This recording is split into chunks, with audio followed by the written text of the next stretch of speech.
ఓకేనా? ఓకే. ఇంట్లో కూడా అవతారం ఏంట్రా? నేను పోలీ ఆర్టిస్ట్ ని. కొంచెం మీరు 4 దెబ్బలేస్తే మేము సౌండ్ రికార్డ్ చేసుకుంటాం బాబాయ్.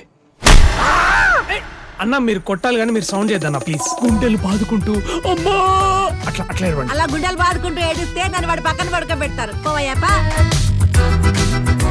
ఏం షూట్ చేస్తున్నారు? ఒక డెమో ఫిల్మ్ అండి, ప్రొడ్యూసర్ కి చూద్దామని.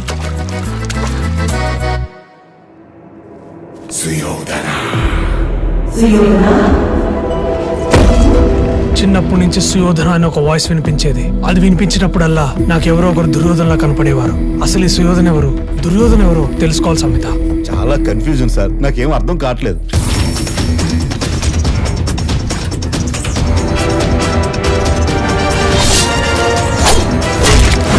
అసలు నన్ను అటాక్ చేసింది ఎవరు?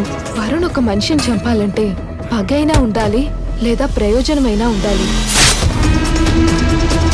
ఇదంతా చూస్తుంటే ఇదెవరో తెలిసిన వాళ్ళు చేసిన పనిలాగే ఉంది. కానీ అంకుల్ చెప్పింది నిజమో అబద్ధమో తెలియాలి. ఆ రోజు రాత్రి బయటకు వెళ్ళినప్పుడు ఉన్నావా? వచ్చినప్పుడు ఎందుకు? కొన్ని నిజాలు బయటికి రాకపోవడమే మంచిది.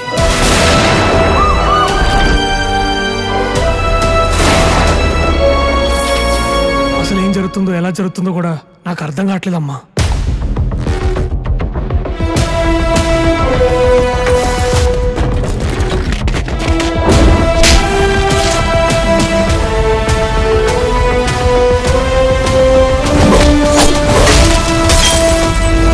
ఇప్పుడు నీకు సమాధానం తెలియాల్సిన ప్రశ్నలు చాలా ఉన్నాయి.